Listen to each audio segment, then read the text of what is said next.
அல்லேலூயா அல்லேலூயா அல்லேலூயா அல்லேலூயா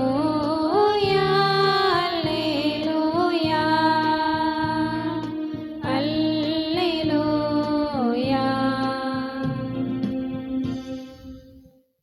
ஆண்டவர் உங்களோடு இருப்பாராக. உம் ஆன்மாவோடும் இருப்பாராக. லூக்கா எழுதிய தூய நற்செய்தியிலிருந்து வாசகம். ஆண்டவரே மாட்சி உமக்கே.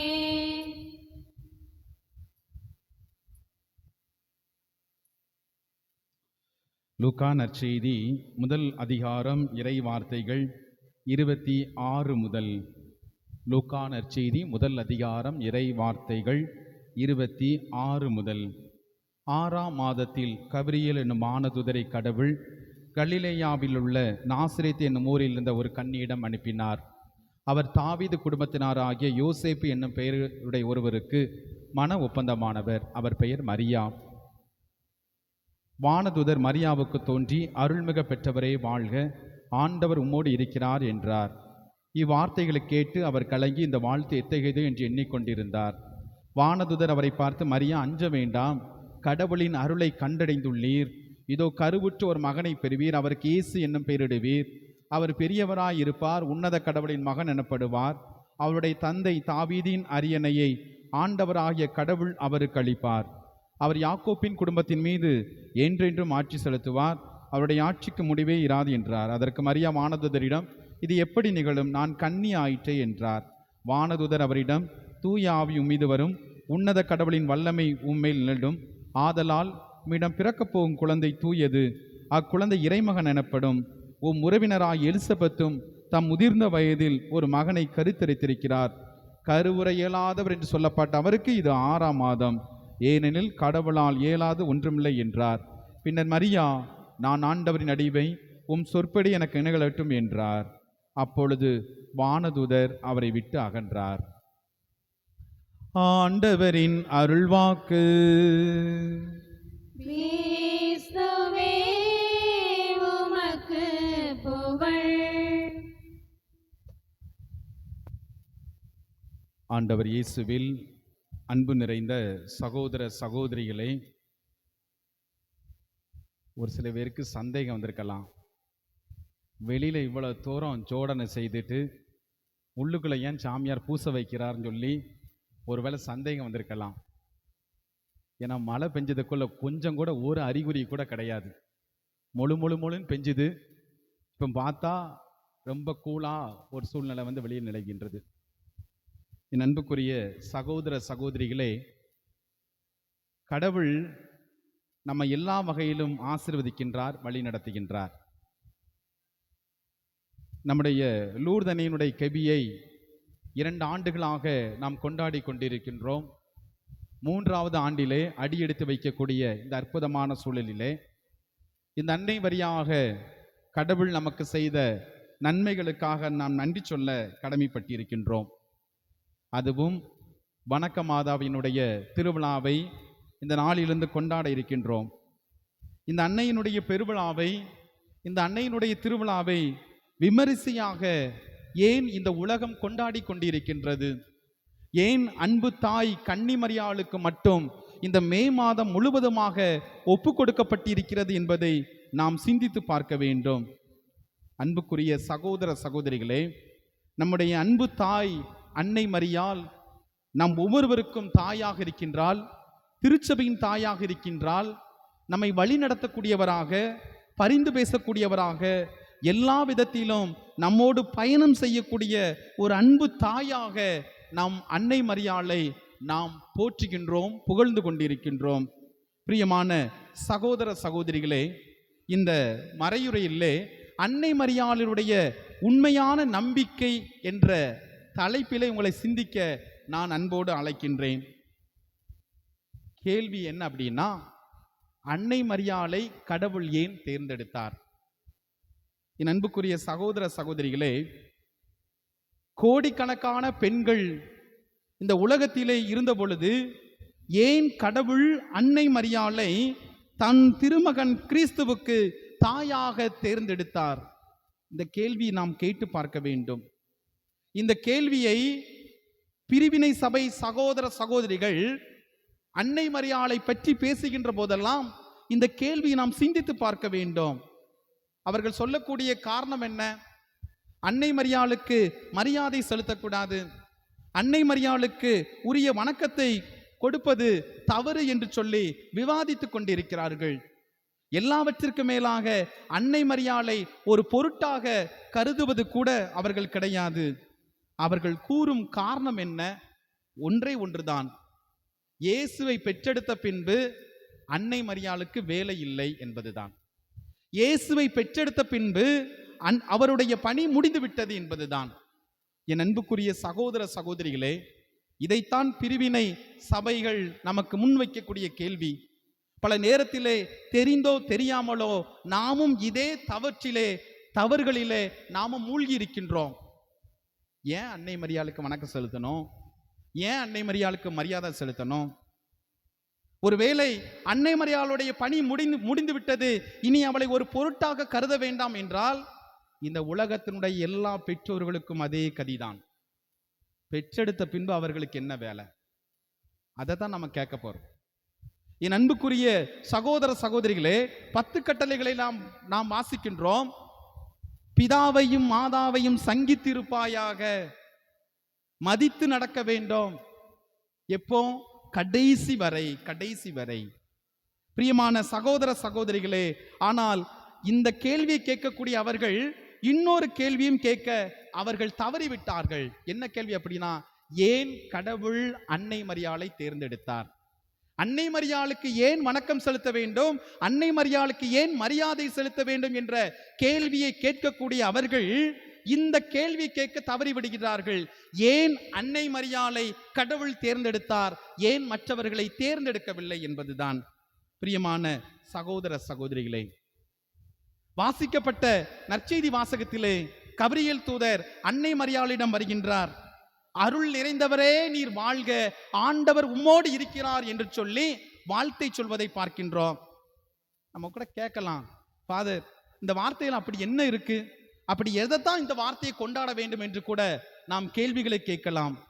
விவிலியத்திலே நாம் பார்த்தோம் என்றால் எந்த இடத்திலும் தேவதூதர்கள் மனிதர்களுக்கு வாழ்த்து சொன்னதாக இல்லை.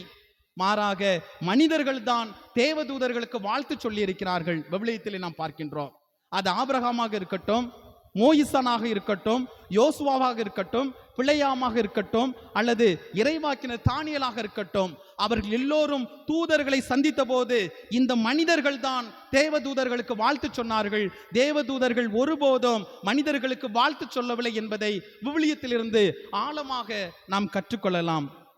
பிரியமான சகோதர சகோதரிகளே, ஆபிரகாமினுடைய வாழ்க்கையை எடுத்து பாருங்கள். 3 பேர் வந்தார்கள். 3 பேர் வருகின்ற பொழுது தூதர்கள் என்பதை கண்டறிந்த இந்த ஆபிரகாம் முகங்குப்புற விழுந்து அந்த தூதர்களை வாழ்த்தினார் என்று நாம் விவிலியத்தில் வாசிக்கின்றோம். அதே போல எரியும் முட்புதர் செடி வழியாக தூதர் மோயிசனை அழைத்த போது தன்னுடைய காலில் உள்ள செருப்பை கலத்திவிட்டு அந்த தூதருக்கு அவர் பதில் கொடுத்தார் என்று நாம் வாசிக்கின்றோம்.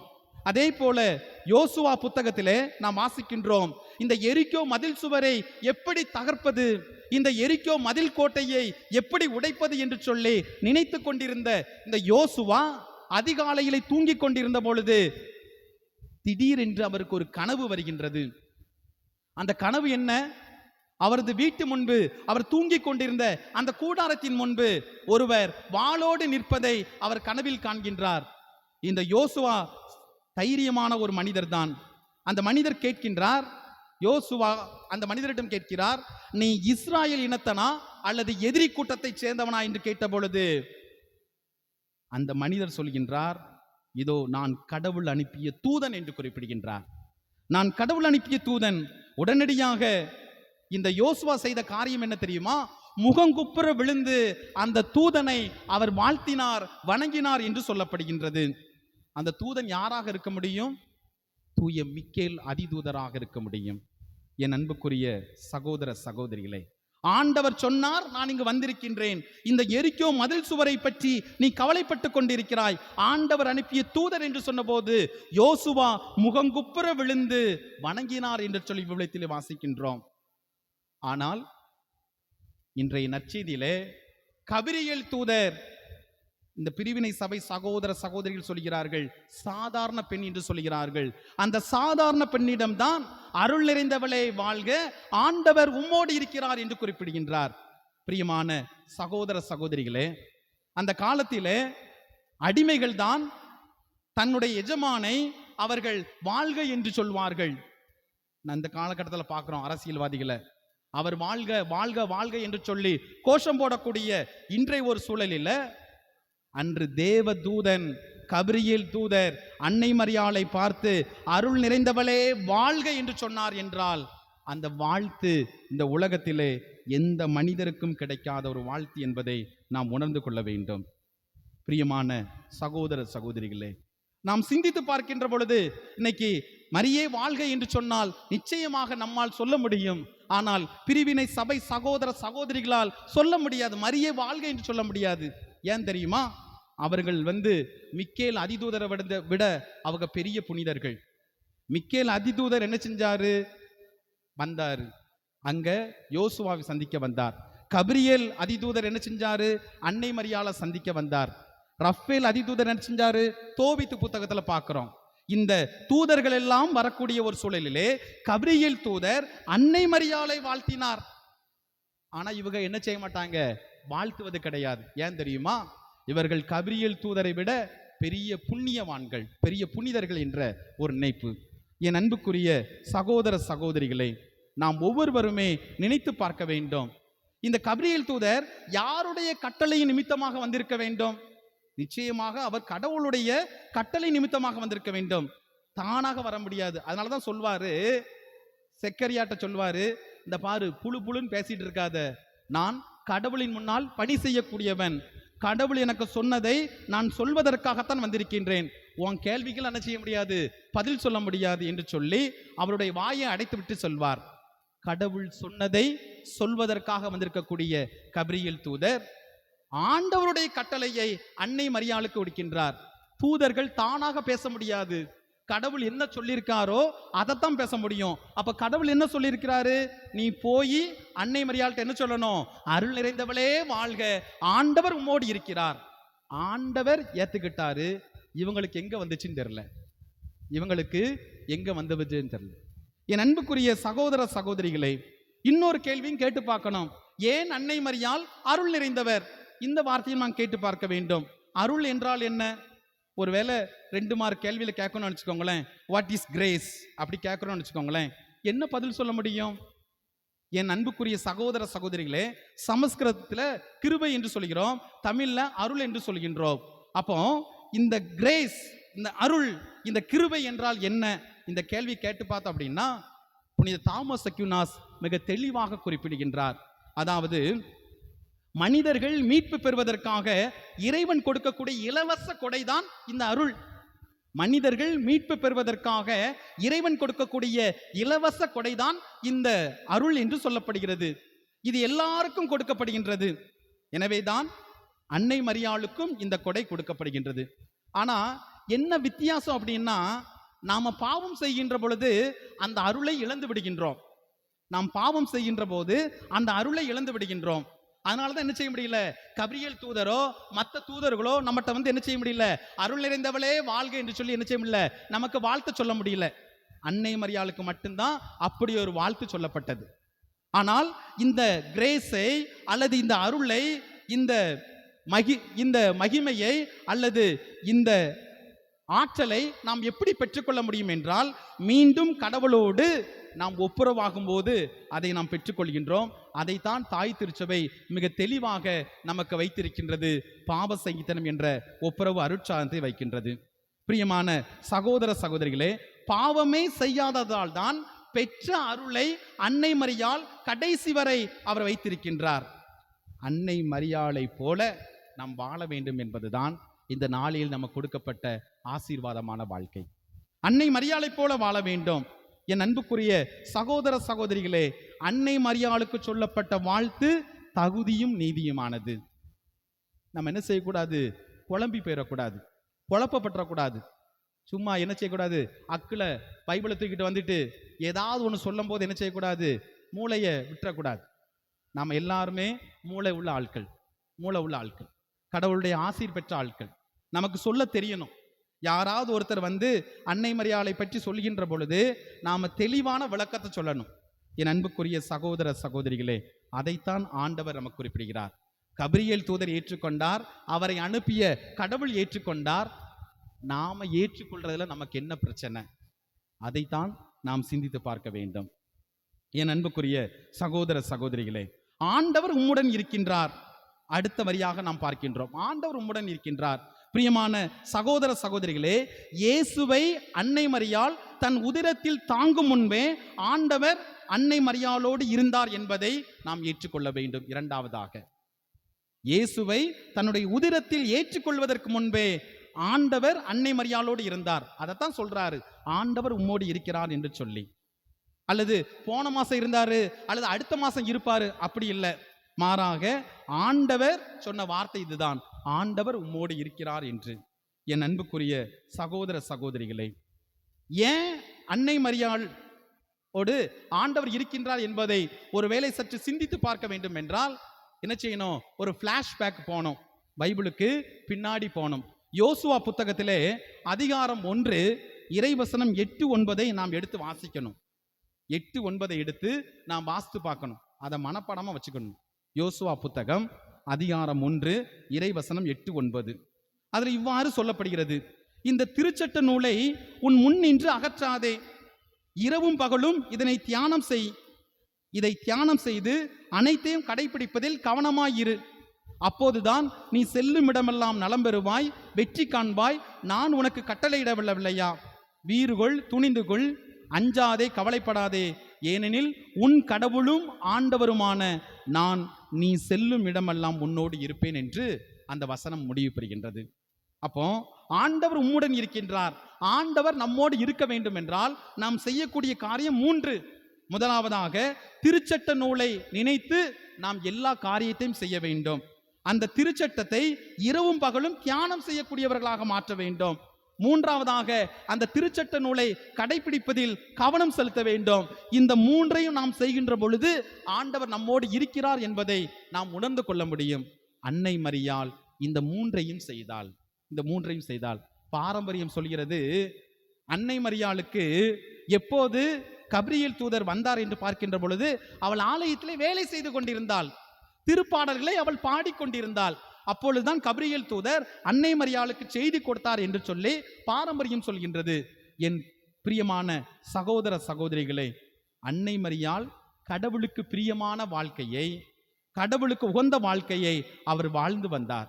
எனவேதான் கடவுளே அவரிடத்தில் மகனாக பிறக்க திருவுளம் கொண்டதாக பார்க்கின்றோம். இது என்ன செய்ய முடியாது? பிரிவினை சபை சகோதர சகோதரிகளுக்கு தெரியாது. ஏன் அன்னை மரியாளை கடவுள் தேர்ந்தெடுத்தார், ஏன் அன்னை மரியாளோடு கடவுள் இருக்கின்றார் என்பதை நிச்சயமாக தெரியாது. பிரியமான சகோதர சகோதரிகளே, நாம் இன்னும் அதிகமாக சிந்தித்து பார்த்தோம் என்றால் ஆண்டவருடைய ஆசீர்வாதம் எப்போதும் அன்னை மரியாள் வழியாக வெளிப்பட்டு கொண்டே இருக்கின்றது. எனவே இந்த திருவிழா நேரத்தில் நாம் ஒவ்வொருவருமே கடவுளை அன்பு மக்களாக வாழ அன்னை மரியாள் நமக்கு ஒரு பாதையை தேர்ந்தெடுத்து கொடுத்திருக்கின்றார். எப்படி செங்கடல் 2ஆக பிளந்து அந்த மக்கள் வாக்களிக்கப்பட்ட தேசத்திற்கு சென்றார்களோ அதே போல அன்னை மரியாள் நமக்கு ஒரு பாதையை தேர்ந்தெடுத்து கொடுத்திருக்கிறார். அவள் நடந்து சென்றாள், அந்த பாதையிலே அவள் நடந்து சென்றாள். திருச்சட்ட நூலை தனக்கு முன் வைத்திருந்தால், அதை இரவும் பகலுமாக தியானம் செய்தால், எல்லாவற்றிற்கு மேலாக அதை கடைபிடிப்பதில் கருத்தாய் கவனமாய் இருந்தார். இந்த 3ஐயும் நாம் பின்பற்றுகின்ற பொழுது அன்னை மரியாளுக்கு சொல்லப்பட்ட அதே ஆசீர்வாதம் நம்மை தேடி வரும். நம்முடைய அன்பு தாய் அதைத்தான் சொல்கின்றார், உங்களுக்கும் அந்த வாழ்த்து கிடைக்கும், நீங்களும் அந்த வாழ்த்துக்கு உரியவர்கள், நீங்களும் இந்த வாழ்த்துக்கு தகுதியானவர்கள். எப்போது நீங்கள் நம்பிக்கைக்குரிய வாழ்க்கையை வாழுகின்ற பொழுது, எப்போது நீங்கள் கடவுளுக்குரிய உகந்த வாழ்க்கையை நீங்கள் வாழ்கின்ற பொழுது, நீங்களும் அந்த வாழ்த்தை பெற்றுக்கொள்வீர்கள். கபிரியேல் தூதர் ரெடியா இருக்கார். கபிரியேல் தூதர் ரெடியா இருக்கார். நாம தான் என்ன செய்யணும்? நம்முடைய வாழ்க்கையை நாம் மாற்றிக்கொள்ள வேண்டும். என் அன்புக்குரிய சகோதர சகோதரிகளே, இறுதியாக இன்னொரு கேள்வியும் கேட்பாங்க பிரிவினை சபை சகோதரர்கள். ஏன் அன்னை மரியாள் வழியாக ஜெபம் பண்ணணும்? நேரடியாக என்ன செஞ்சிடலாம், பாயிண்ட் டு பாயிண்ட் நேரடியாக கடவுள் இடத்திலே ஜெபம் பண்ணலாம்ல. அதில் எந்த ஒரு மாற்றமும் கிடையாது. கடவுள்கிட்ட ஜெபம் பண்ணலாம், ஒன்றும் பிரச்சனை கிடையாது. ஆனால் ஏன் அன்னை மரியாள் வழியாக ஜெபம் செய்ய வேண்டும்? விவிலியம் சொல்கிறது. பிரியமான சகோதர சகோதரிகளே, யாக்கோபினுடைய திருமடல் 5வது அதிகாரம் இறைவசனம் 14 எடுத்து வாசிக்கின்ற பொழுது நேர்மையாளர்களின் ஜெபம் வல்லமையானது என்று சொல்லப்படுகிறது. நேர்மையாளர் ஜெபம் ரொம்ப வல்லமையானது. பிரியமான சகோதர சகோதரிகளே, இந்த உலகத்துல அன்னை மரியாளை விட நேர்மையான ஒரு மனிதர் யார்? நேர்மையான ஒரு மனிதர் யார்? அன்னை மரியாளை விட இந்த உலகத்துல பாவம் செய்யாதவர்கள் யார்? எல்லாருமே பாவிகள். எல்லாருமே பாவிகள், அன்னை மரியாளை தவிர இந்த உலகத்திலே பிறந்தவர். நேர்மையாளர்களுடைய ஜெபம் வல்லமையானது. என் பிரியமான சகோதர சகோதரிகளே, ஒருவேளை உங்கள் ஜெபத்தை விட என் ஜெபத்தை விட அன்னை மரியாளுடைய ஜெபம் வல்லமை மிக்கது என்பதை நாம் ஏற்றுக்கொள்ள வேண்டும். இதற்கு ஒரு எடுத்துக்காட்டு விவிலியத்தில் இருக்கு. திருத்தூதர்கள் பணி புத்தகம் 19வது அதிகாரம் இறைவசனம் 11 நாம் வாசித்து பார்க்கணும். திருத்தூதர் பணிகள் புத்தகம் அதிகாரம் 19 இறைவசனம் 11. அதுல என்ன சொல்லப்பட்டிருக்குன்னா, பவுல் வழியாக கடவுள் அரும்பெரும் வல்ல செயல்களை செய்து வந்தார் என்று சொல்லப்படுகிறது. பவுல் வழியாக கடவுள் அரும்பெரும் செயல்கள் செய்து வந்தார் என்று சொல்லப்படுகிறது. அப்போ நாம என்ன சிந்திச்சு பார்க்கணும் அப்படின்னா, பவுலடியார் என்ன செய்யல? கிறிஸ்துவோடு வாழவில்லை. அவர் கிறிஸ்துவை சந்திக்கவில்லை. சந்திக்காத, கிறிஸ்துவோடு வாழாத அவராலே அற்புதம் செய்ய முடிகிறது என்றால், அந்த கிறிஸ்துவை உடலில் தாங்கி, உள்ளத்தில் தாங்கி, உதிரத்தில் தாங்கி இருக்கக்கூடிய அன்னை மரியாவால் அற்புதம் செய்ய முடியுமா? முடியாதா? கேள்வி அதுதான். பவுலடியார் ஆண்டவர் இயேசுவை சந்திக்கவில்லை, ஆண்டவர் இயேசுவோடு வாழவில்லை, ஆண்டவர் இயேசு செய்த புதுமைகளை எல்லாம் பார்க்கவில்லை. ஆனால் நம் தாய் அன்னை மரியாள் இயேசுவை தன்னுடைய உதிரத்தில் தாங்கியவள், உடலில் தாங்கியவள், தன்னுடைய உள்ளத்தில் தாங்கியவள். பவுலடியாரால் புதுமை செய்ய முடிகிறது என்றால் அன்னை மரியாள் வழியாக ஆண்டவர் புதுமை செய்வாரா, செய்ய மாட்டாரா? நிச்சயமாக செய்வார். என் பிரியமான சகோதர சகோதரிகளே, அந்த 19வது அதிகாரம் 11வது வசனத்திலே பார்க்கிறோம். அவர் உடலில் என்ன செஞ்சாங்க அப்படின்னா, கர்ச்சிப்பு வச்சு, கைக்குட்டையை வச்சுட்டு என்ன செஞ்சாங்க? யாரெல்லாம் நோயிற்றோர் இருக்கிறார்களோ அவர்கள் மீது வைத்த உடனே அவர்கள் சுகம் பெற்றார்கள். அதே போல அவர் மீது துண்டை போர்த்தி அந்த துண்டை எடுத்து பேய் பிடித்தவர்கள் மீது வைக்கின்ற பொழுது பேயெல்லாம் பறந்து ஓடுச்சான். பவுலடியாரால் புதுமை செய்ய முடிகிறது என்றால் ஏன் அன்னை மரியாள் வழியாக ஆண்டவர் புதுமை செய்ய மாட்டார்? என் அன்புக்குரிய சகோதர சகோதரிகளே, நமக்கு மிகப்பெரிய பொக்கிஷம் நம்முடைய அன்பு தாய் அன்னை மரியாள். திருச்சபை எதையும் கண்மூடித்தனமாக ஏற்றுக்கொள்வதில்லை. திருச்சபை எதையும் கண்மூடித்தனமாக போதிப்பதில்லை. அன்னை மரியாளை குறித்து திருச்சபை இவ்வளவு கருத்துக்களை சொல்லி இருக்கிறது என்றால் அதற்கு என்று ஒவ்வொரு கட்டத்திலும் பல்வேறு சங்கங்கள் வழியாகத்தான் சொல்லி இருக்கிறது.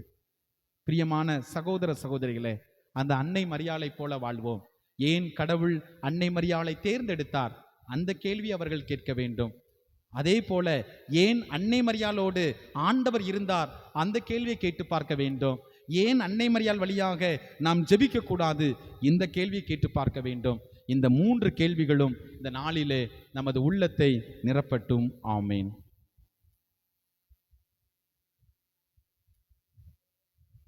அனைவரும் எழுந்து நிற்போம்.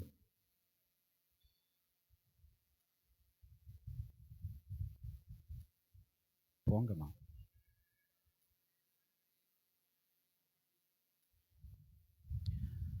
இயேசுவில் பிரியமுள்ள சகோதர சகோதரிகளே, அன்று ஆண்டவர் இயேசு கிறிஸ்து அன்னையின் மூலமாக தனது முதல் அற்புதத்தையும் அதிசயத்தையும் இந்த உலகத்திலே செய்தார்.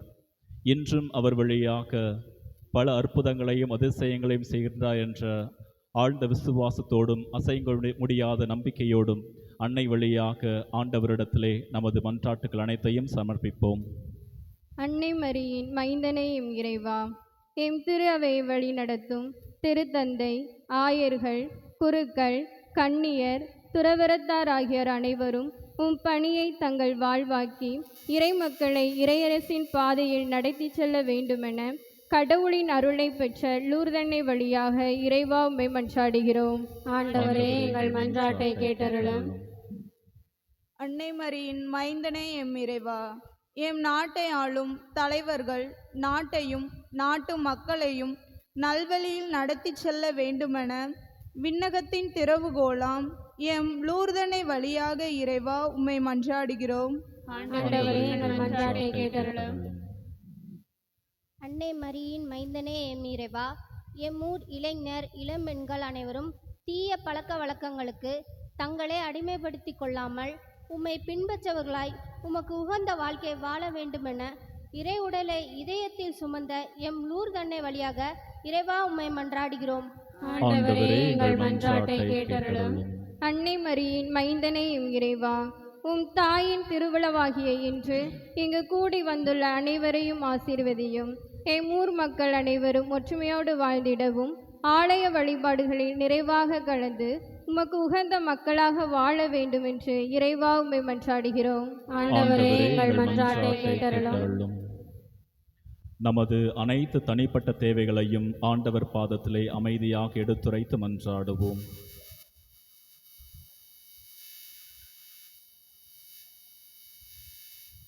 மரியன்னையின் மைந்தனே இறைவா, நீர் இந்த உலகத்தை விட்டு பிரிந்தின்ற பொழுது இதோ உம் அன்னை என்று எங்களுக்கு உமது தாயை தாரை வார்த்து எங்களுக்கு தந்திருக்கின்றீர்.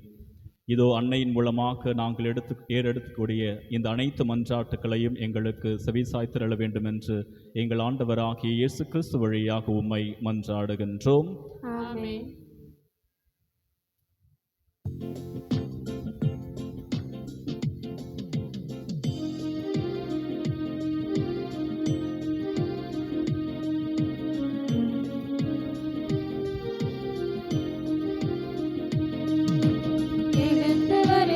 கொடுத்து மகிழ்கிறேன் ஏற்றிடு என் நிறைவா, உன் திருப்பலி பீடம் அச்சனை மலராய் மலர்ந்திட அருள் புரிவாய்.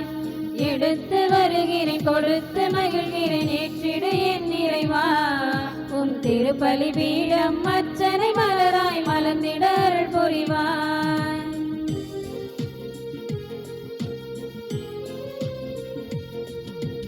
உழைப்பின் கனிது உமக்கென தந்தேன் ஏற்றிடு என் நிறைவா, உழைப்பின் கனிது உமக்கென தந்தேன் ஏற்றிடு என் நிறைவா, உமக்கு உகந்த பலியில் பலிபொருளாய் நிறம் தருவேன் ஏற்றிடுவாய், என்னை தருவேன் ஏற்றிடுவாய், தருவேன் ஏற்றிடுவாய், என் நிறைவா ஏற்றிடுவாய், தருவேன் ஏற்றிடுவாய், என் நிறைவா ஏற்றிடுவாய். எடுத்து வருகிறேன் கொடுத்து மகிழ்கிறேன் ஏற்றிடு என் நிறைவா, உன் திருப்பலி பீடம் அச்சனை மலராய் மலர்ந்திட அருள் புரிவாய். எடுத்து வருகிறேன் கொடுத்து மகிழ்கிறேன் ஏற்றிடு என் நிறைவா, உன் திருப்பலி பீடம் அச்சனை மலராய் மலர்ந்திட அருள் புரிவாய்.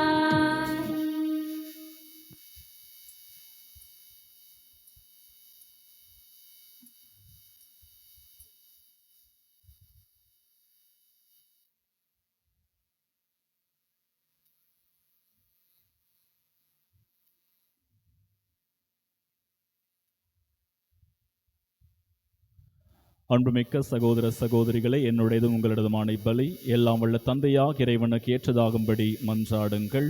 ஆண்டவர் தமது பெயரின் புகழ்ச்சிக்காகவும் ஆட்சிக்காகவும் நமது நன்மைக்காகவும் புனித திரு அவை அனைத்தின் நலனுக்காகவும் உமது கையிலிருந்து பலியை ஏற்றுக்கொள்வாராக. ஆண்டவரே, உம் திருமகனுடைய தாயின் நினைவு கொண்டாட்டத்தில் மகிழும் நாங்கள் உமக்கு புகழ்ச்சி பலியை ஒப்பு கொடுக்கின்றோம். இப்புனித உறவு பரிமாற்றத்தால் எங்கள் நிலையான மீட்பு பயணத்தில் நாங்கள் முன்னேற அருள் புரிவீராக. எங்கள் ஆண்டவராகிய இயேசு கிறிஸ்து வழியாக உம்மை மன்றாடுகின்றோம்.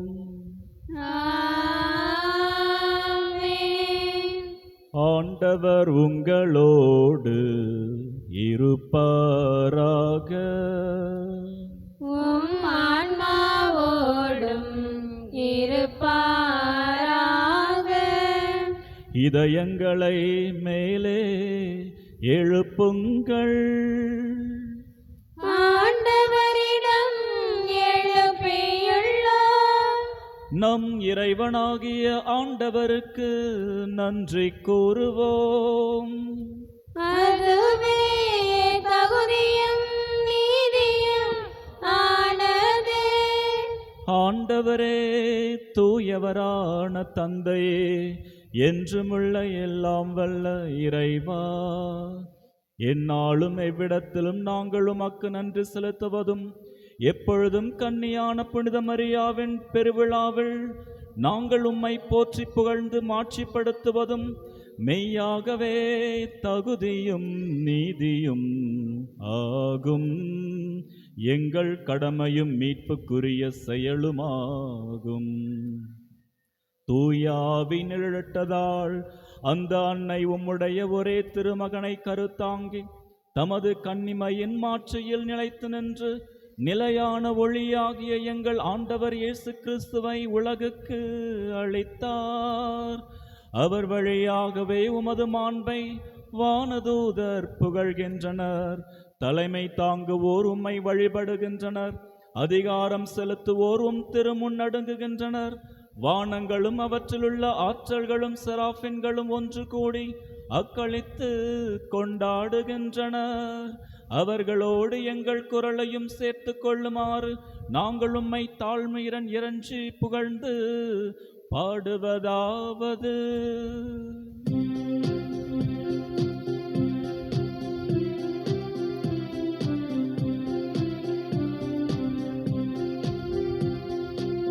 தூயவர் தூயவர் தூயவர், மூவுலக இறைவனாம் ஆண்டவர்.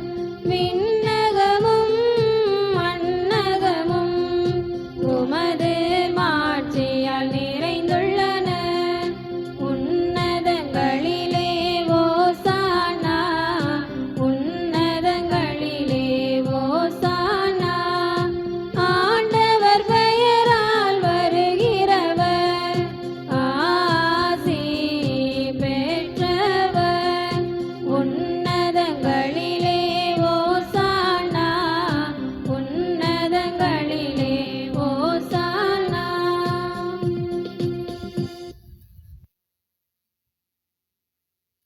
ஆண்டவரே, நீர்மையாகவே தூயவர், தூய்மை அனைத்துக்கும் ஊற்று. ஆகவே உம்முடைய தூய ஆவியை பொழிந்து இக்காணிக்கைகளை தூய்மைப்படுத்த உம்மை வேண்டுகின்றோம். இவ்வாறு எங்கள் ஆண்டவர் இயேசு கிறிஸ்துவின் உடலும் இரத்தமுமாக எங்களுக்கு இவை மாறுவனவாக. அவர் பாடுபட உளம் கனிந்து தம்மை கையளித்த போது அப்பத்தை எடுத்து நன்றி செலுத்தி அதை பிட்டு தம் சீடர்களுக்கு அளித்து அவர் கூறியதாவது: அனைவரும் இதிலிருந்து பெற்று உண்ணுங்கள், ஏனெனில் இது உங்களுக்காக கையளிக்கப்படும் என் உடல்.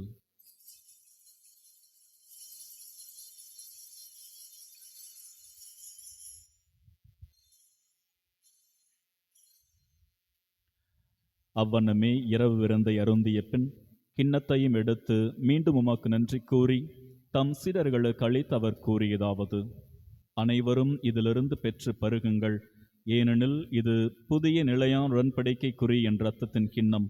இது பாவ மன்னிப்புக்கென்று உங்களுக்காகவும் பலருக்காகவும் சிந்தப்படும். இதை என் நினைவாக செய்யுங்கள்.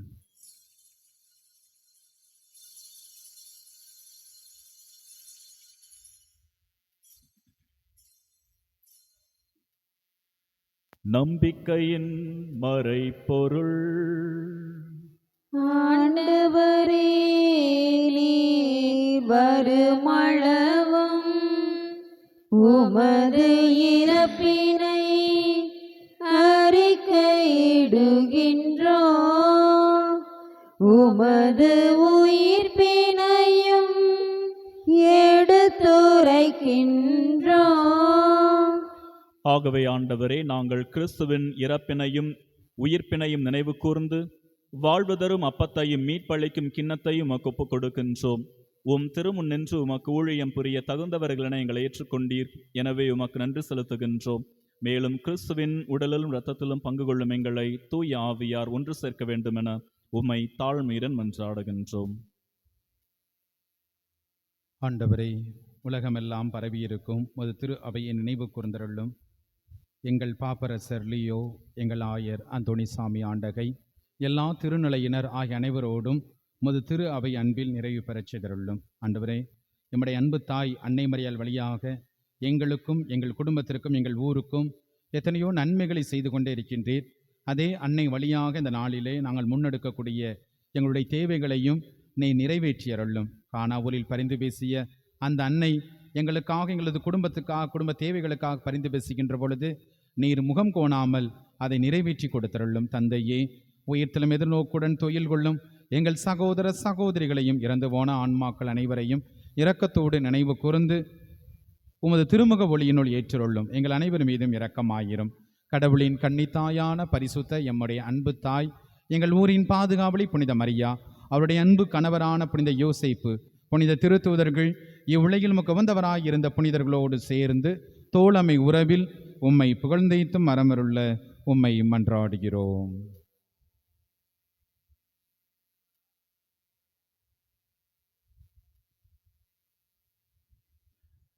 இவர் வழியாக இவரோடு இவரில் எல்லாம் வல்ல இறைவனாகிய தந்தையே, தூய ஆவியாரின் ஒன்றிப்பில் எல்லா புகழும் ஆட்சியும் என்றென்றும் உமக்கு உரியதே.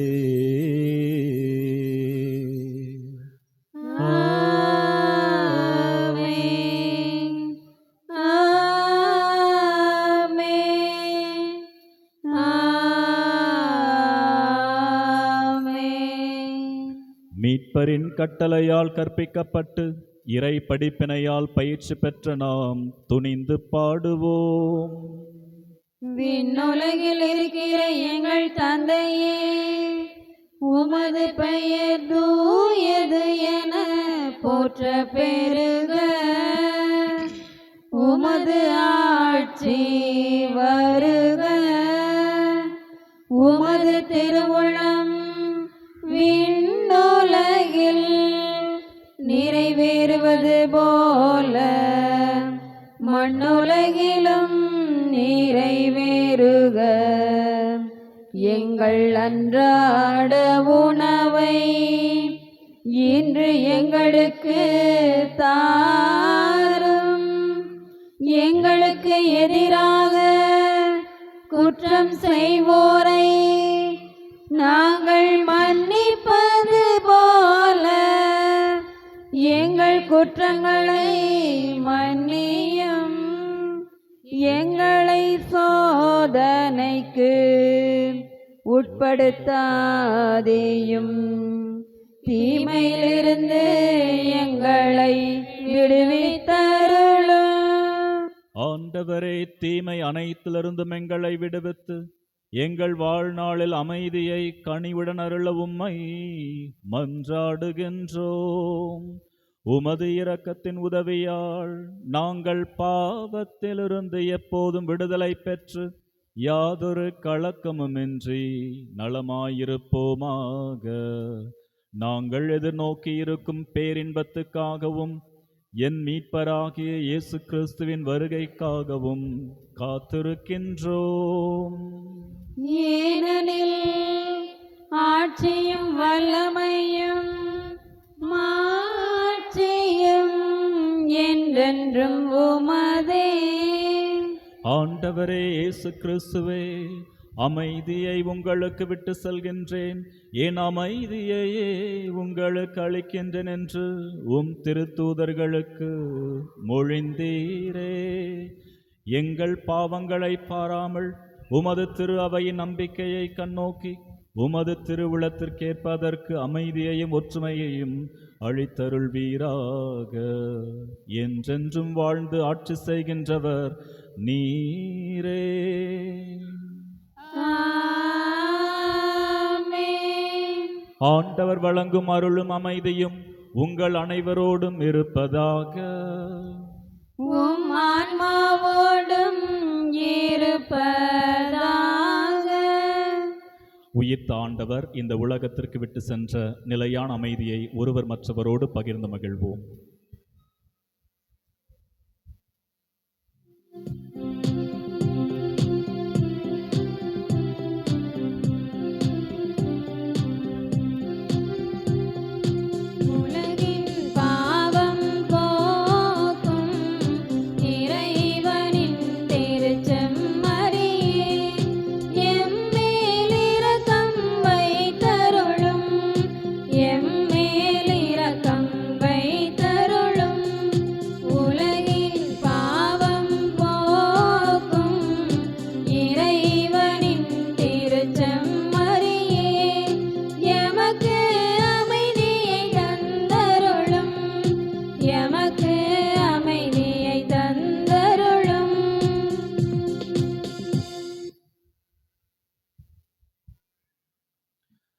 இது நம் ஆண்டவர் இயேசு கிறிஸ்து. இவரே மரி அன்னையின் மைந்தர். அன்று கானாவூர் திருமணத்திலே தண்ணீரை திராட்சரசமாக அன்னையினுடைய பரிந்து பேசின் மூலமாக மாற்றியவர் அற்புதங்களையும் அதிசயங்களையும் செய்ய வருகின்றார். இவரது வாழ்வு தரும் விருந்து களைக்க பெற்றோர் பேறு பெற்றோர். ஆண்டவரே, நீர் என் இல்லத்தில் எழுந்தருள நான் தகுதியற்றவள். ஆனால் ஒரு வார்த்தை மட்டும் சொல்லியருளும், எனது ஆன்மா நலமடையும்.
கண்டேன்.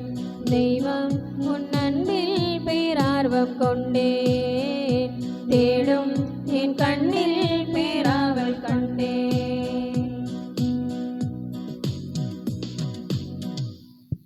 இப்பொழுது உடனடியாக ஜெபமாலை சொல்லி நமது பாத்திமா மாத சுரவத்தை நமது ஆலயத்தை சுற்றி ஜெபமாலை சொல்லி நாம் பவனியாக வர இருக்கின்றோம். ஆகையால் அனைவருமே அந்த ஜெபமாலை சொல்லி சப்பரத்தோடு பின்னாலே அனைவருமே வர வேண்டும் என்பதை தெரிவித்துக் கொள்கிறோம். ஆண்டவர் இயேசுவில் அன்பு நிறைந்த சகோதர சகோதரிகளே, நன்றி மன்றாட்டு முடிந்த பின்பு அனைவரும் ஆலயத்திற்கு முன்புறமாக கூடுமாறு அன்போடு கேட்டுக்கொள்கிறேன். நம்ம சொல்லக்கூடியது 3:10 தான். எனவே இந்த வணக்க மாதத்திலே நாம் சொல்லக்கூடிய அற்புதமான ஒரு ஜெபம், இந்த 33 இந்த அற்புதமான அன்னையினுடைய இந்த ஜெபத்தை நாம் சொல்ல இருக்கின்றோம். கபிரியேல் தூதர் சொன்ன அந்த வார்த்தையை நாம் உச்சரிக்க இருக்கின்றோம். எனவே நம் பயபக்தியோடு நம்பிக்கையோடு இந்த பவனியிலே கலந்து கொள்ள உங்களை அன்போடு அழைக்கின்றேன். பிரியமானவர்களே, மீண்டுமாக சொல்கிறேன், பயபக்தியோடு நம்பிக்கையோடு நாம் செல்ல வேண்டும் என்பதை அன்போடு அழைக்கின்றேன். 3 தடவை தான் சுத்த முடியும். எனவே அருள் கூர்ந்து இந்த பவனியிலே நாம் பக்தியோடு பங்கெடுப்போம். ஒருவேளை என்னால் பேச முடியும் அப்படின்னு நினச்சா கோயிலில் உட்காந்துக்கோங்க, அல்லது கொடி கம்பு பக்கத்தில் என்ன செஞ்சிடலாம், உங்களுக்கு அருமையான ஒரு இடம் வச்சுருக்காங்க. அருள் கூர்ந்து அங்கேயே உட்கார்ந்து என்ன செய்யுங்க, பேசிக்கோங்க. அருள் கூர்ந்து பவனியிலே யாரும் பேச வேண்டாம் என்பதை அன்போடு தெரிவித்துக் கொள்கிறேன். பிரியமானவர்களே, நாளை சரியாக 9:15 மணிக்கு ஜெபமாலை ஆரம்பிக்கப்படும். 9:15 மணிக்கு ஜெபமாலை எத்தனை மணிக்கு வரணும்? எல்லாரும் எத்தனை மணிக்கு வரணும்? 9:30. எத்தனை மணிக்கு வரணும்? கொயர் கிளாஸ் 9 மணிக்கு வந்துடணும். கொயர் கிளாஸ் 9 மணிக்கு வந்துடணும். பாரு, நாளைக்கு நாங்கள் வேறு பாட்டை தான் பாடிட்டு இருப்போம். அதனால் மீண்டுமாக அதை வலியுறுத்தி கூறுகின்றேன். அதே போல் மக்களும் என்ன செஞ்சிடணும், சரியாக நேரத்துக்கு வந்துடணும். சரியாக நேரத்துக்கு வந்துடணும். விடுமுறை விவிலிய பள்ளி இருக்கும், அதனுடைய கலை நிகழ்ச்சிகள் இருக்கும். முடிந்த உடனே வீட்டுக்கு போயிட்டு சாப்பிட்டு போட்டு என்ன செஞ்சிட வேண்டிதான், கிளம்பி வந்துட வேண்டிதான். பிரியமானவர்களே, நேரம் இல்லாத ஒரு சூழல். நானும் லேட்டாக வரலாம். அங்கே வாடியூரில் சாயந்தரம் பூசை இன்னொரு சாமியாரை தயார் பண்ணிட்டு தான் என்ன செஞ்சுருக்கோங்க, வந்திருக்கோம். சாமி 6:30 வந்துட்டு இல்லையா? அப்போ நாம் என்ன செய்யணும், நேரத்தை என்ன செய்யணும், ஓரளவு நாம் சரி செய்ய வேண்டும். சரியான நேரத்துக்கு வந்தால் தான் சரியான நேரத்தில் தொடங்க முடியும். என் அன்புக்குரிய சகோதர சகோதரிகளே, இது ஒரு காரியம். 2வது முக்கியமான காரியம் என்ன அப்படின்னா, சின்ன பிள்ளைகளை நீங்கள் என்ன செய்யக்கூடாது, ஓட விடக்கூடாது. முக்கியமான காரியம். நான் வழக்கமாக கோவப்படுறது கிடையாது, கோவப்பட்டு நாட்டில் பெருசாக எதையும் சாதிக்க போகிறது கிடையாது. ஏன்னா ஆஸ்பத்திரி சிஸ்டர் வேறு இல்லை. கோவப்பட்டால் என்ன செய்யணும், ஆஸ்பத்திரி தான் போகணும்.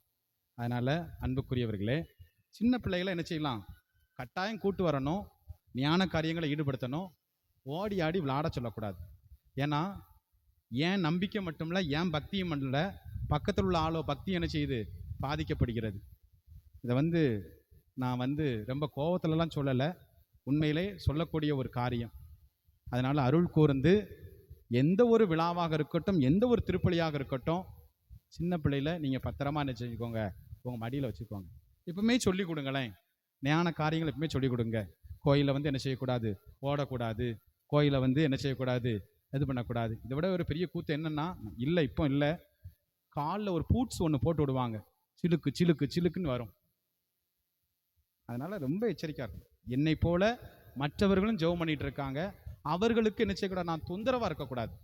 எனவே அருள் கூர்ந்து நாளை திருப்பலியில் என்ன செய்யணும், பிள்ளைகளை பத்திரமா வச்சுக்கணும் இல்லையா?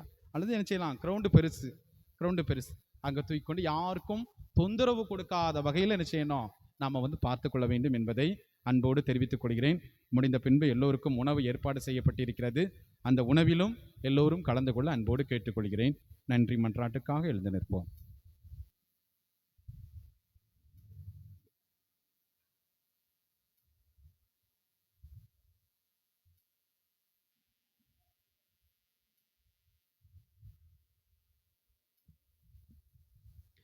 எல்லா தலைமுறையினரும் என்னை பேறு பெற்றவர் என்பர், ஏனெனில் கடவுள் அடிமையின் தாழ்நிலையில் என்னை கண்ணோக்கினார். நன்றி கூறி மன்றாடுவோமாக.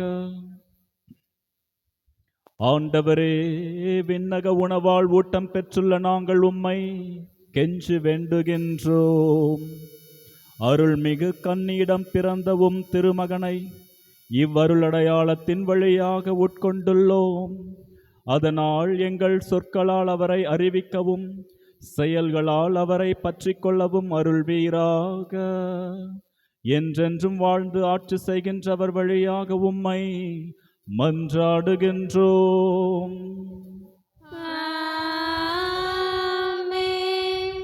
ஆண்டவர் உங்களோடு இருப்பாராக.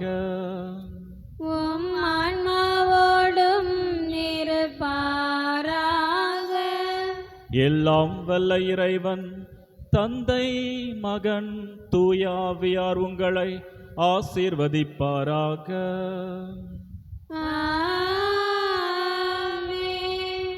அன்புக்குரியவர்களே, ஆலயத்தினுடைய முகப்பிற்கு அனைவரும் செல்லுமாறு அன்போடு கேட்டுக்கொள்கிறேன்.